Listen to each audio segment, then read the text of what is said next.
সামাজিক যোগাযোগ মাধ্যম থেকে শুরু করে দেশ বিদেশের নানা গণমাধ্যমে দেশের একমাত্র প্রবাল দ্বীপ সেন্ট মার্টিন নিয়ে নানা গুঞ্জন। আর এই গুঞ্জন আছে দক্ষিণ এশিয়ার ভূরাজনীতি ও দেশের অভ্যন্তরীণ রাজনীতির মাঠে।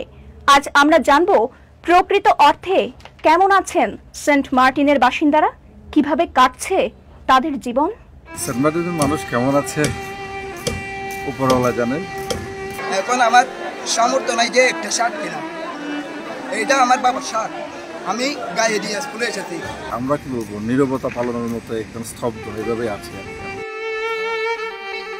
সাগর পাড়ে নোঙর করা মাছ ধরার নৌকা, দোকানপাটে ঝিমিয়ে ঝিমিয়ে সময় পার করছেন দোকানিরা। নিজেদের ভবিষ্যৎ নিয়ে চরম উৎকণ্ঠায় প্রবালদ্বীপ সেন্ট মার্টিনের শিক্ষার্থীরা। সেন্ট মার্টিন মানুষ একদমই ভালো নেই, যেখানে আপনার ঠিকমতো নিজের অন্নটা জোগাড় করা যায় না, যে শিক্ষার যে অধিকারটা আছে সেটা আদায় করার জন্য নিজের আর্থিক কোনো স্বাবলম্বী থাকে না, সেখানে মানুষ ভালো থাকে কিভাবে। আমরা এখন পড়ালেখার দিক দিয়ে অনেক ছেলেই চলে যাচ্ছি, কারণ তাদের বেশিরভাগ পর্যটক শিল্পের উপর নির্ভর করে, আর না হয় মৎস্যজীবী। দ্বীপের সেন্ট মার্টিন স্কুল অ্যান্ড কলেজে ১০ম শ্রেণীর ছাত্র সাকিব যখন কালের কণ্ঠের ক্যামেরায় কথা বলছিলেন, তখন ছলছল করছিল তার চোখ। এই সময় তিনি বলছিলেন তাদের অভাগা জীবনের গল্প। তার বাবা একজন মৎস্যজীবী, এখন আয় রোজগার নেই, তাই বাবার পরনের শার্ট পরে স্কুলে এসেছেন। আমার সামর্থ্য নাই যে একটা শার্ট কেনা, কিন্তু কেউ বসতে দেয় না। আমার ভাই ক্যামেরার মধ্যে কিছু অল্প টাকা পাই, এগুলাতে বাড়িতে কিছু খরচ করতে করতে শেষ হয়ে যায়। অভাবের সাথে সাথে দ্বীপে নিজেদের স্বাধীনতা নেই। অনুযোগের সুরে এমনটি বলছিলেন একই স্কুলের ৯ম শ্রেণীর শিক্ষার্থী হালিমাতুস সাদিয়া। তার কথাগুলো শুনে বোঝা গেল তারা আদতে ভালো নেই।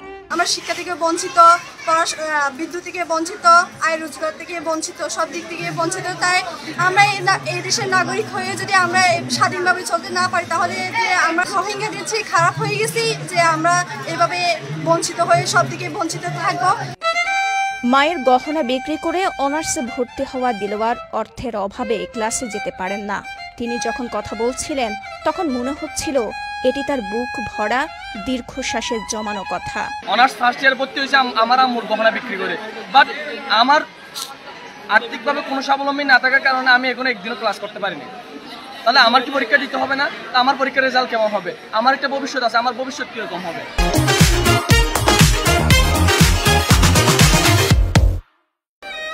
কালের কণ্ঠ মাল্টিমিডিয়া টিম সরেজমিন দেশের একমাত্র প্রবালদ্বীপ সেন্ট মার্টিনের বাসিন্দাদের প্রকৃত অবস্থা জানার চেষ্টা করলে দেখা মেলে দ্বীপ জুড়ে মানুষের হাহাকার আর অনিশ্চয়তার করুণ ছবি।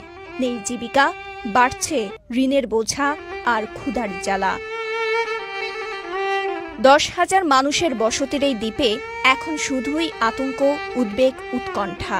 চায়ের দোকান, বাজার, পাড়া মহল্লা, মসজিদ, সর্বত্র সবার প্রশ্ন, কি হতে যাচ্ছে সেন্ট মার্টিনে? অনেকে জিজ্ঞাসা, আমরা তো এদেশের নাগরিক, পরিবেশের দোহাই দিয়েন না, পরিবেশ যদি সমস্যা হয় নিয়ম কানুন করে দেন। কোনো মুহূর্তে আসলে ভালো থাকার মতো উপায় সেন্ট মার্টিনে বর্তমানে হচ্ছে না, ভবিষ্যতে হয়ে কিনা তাও আমাদের লাগাতার মানুষ লস দিতে থাকে, তাহলে ভবিষ্যতে সেন্ট মার্টিনে মানুষ থাকার মতো চিন্তা করবে না। কারণ এখানে মানুষ যদি খেয়ে পরে কোনো রকম বাঁচার মতো কোনো ধরনের ব্যবসা বিজনেস না থাকে, তাহলে এখানে মানুষ থাকবে কেন? আপনারা পরিবেশ সুরক্ষা করুন, আমাদের দ্বারাই করুন, আমরাই করব, কিন্তু আমাদেরকে জাহান্নামের দিকে ঠেলে দিয়ে না, আমাদেরকে হতাশাগ্রস্ত করে না, আমাদের জীবিকাকে ধ্বংস করে না। মানুষের মনে যে সন্দিহান আছে, সন্দিহান দিন দিন বাড়তেছে। সেন্ট মার্টিন কি করা হচ্ছে? সেন্ট মার্টিন যে সময় 1890 সালে নামকরণ করা হয়েছিল, ডক্টর মার্টিস নামে এখানে একজন চট্টগ্রাম থেকে যিনি আসছিলেন ডিসি, সেন্ট মার্টিন নামকরণ করা হয়েছে। ওই নামকরণটা বাদ দিয়ে আমরা পূর্বরূপে নারিকেল জিঞ্জিরা যদি চলে যেতে পারি, তাহলে আমরা ভালো থাকতে পারি। সেন্ট মার্টিন দ্বীপের মানুষ একসময় শুধুমাত্র সাগরে মাছ ধরে তাদের জীবিকা নির্বাহ করত। ২০০০ সালের পর সেন্ট মার্টিন দ্বীপে পর্যটকদের যাতায়াত শুরু হলে তাদের জীবন জীবিকায় যুক্ত হয় পর্যটন শিল্প। এখন এ দুটির কোনোটিই তাদের নেই।